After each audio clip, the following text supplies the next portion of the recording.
Yesaya 22 ayat 1 sampai 25. Kelancangan penduduk Yerusalem. Ucapan ilahi terhadap lembah penglihatan, ada apa gerangan, maka semua pendudukmu naik ke sotoh-sotoh rumah.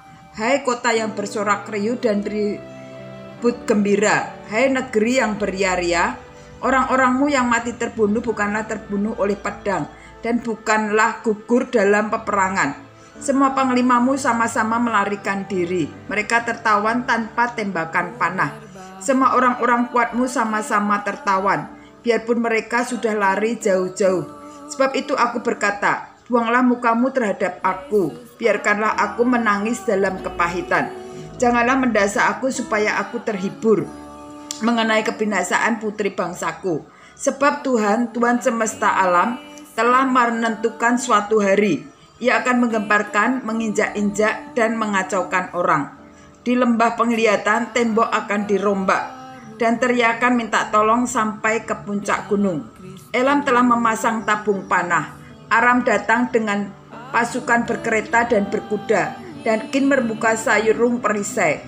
Maka lembah-lembahmu yang paling indah penuh dengan kereta, dan pasukan berkuda berbaris di hadapan pintu gerbang. Dan Yehuda kehilangan perlindungan. Pada waktu itu engkau memandang kepada perlengkapan senjata di gedung hitam.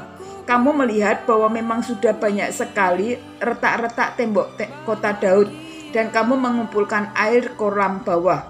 Kamu menghitung rumah-rumah di Yerusalem, dan kamu merobohkan rumah-rumah untuk memeguhkan tembok. Kamu membuat tempat pengumpulan air di antara kedua tembok itu untuk menampung air dari kolam yang lama. Tetapi kamu tidak memandang kepada Dia yang membuatnya, dan tidak melihat kepada Dia yang telah sejak dahulu membentuknya.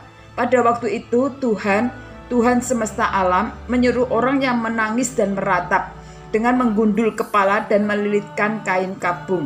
Tetapi lihat, di tengah-tengah mereka ada kegirangan dan sukacita, membantai lembu dan menyembelih domba, makan daging dan minum anggur sambil berseru, marilah kita makan dan minum, sebab besok kita mati.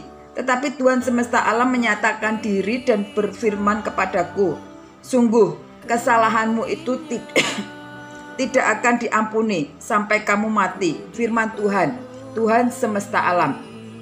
Yesaya 22 ayat 15 sampai dengan 25 tentang Sebna dan Eliakim. Beginilah firman Tuhan semesta, mari pergilah kepada kepala istana ini, kepada Selma yang mengurus istana, dan katakan, ada apamu dan siapakah di sini? Maka engkau menggali kubur bagimu di sini. Hal yang menggali kuburnya di tempat tinggi, yang memahat kediaman baginya di bukit batu. Sesungguhnya Tuhan akan melontarkan engkau jauh-jauh, hai orang. Ia akan memegang engkau dengan kuat-kuat dan menggulung engkau keras-keras menjadi suatu gulungan, dan menggulingkan engkau seperti bola di tanah yang luas. Disitulah engkau akan mati, dan disitulah akan tinggal kereta-kereta kemuliaanmu, hai engkau yang memalukan keluarga tuanmu. Aku akan melemparkan engkau dari jabatanmu, dan dari pangkatmu engkau akan dijatuhkan. Maka pada waktu itu aku akan memanggil hambaku Eliakim bin Hilkia.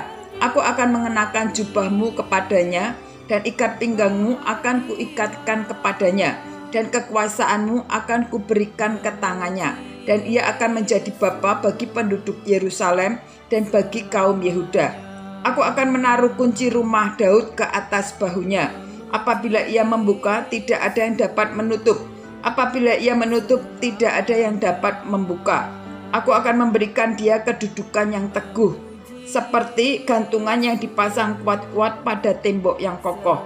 Maka ia akan menjadi kursi kemuliaan bagi kaum keluarganya, dan padanya akan digantungkan segala tanggungan kaum keluarganya, tunas dan taruk, beserta segala perkakas yang kecil, dan piring, pasu sampai periuk belanga. Maka pada waktu itu demikianlah firman Tuhan semesta alam, gantungan yang dipasang kuat-kuat pada tempat yang kokoh itu tidak akan kuat lagi, sehingga patah dan jatuh, dan segala tanggungannya itu hancur. sebab Tuhan telah mengatakannya. Amin.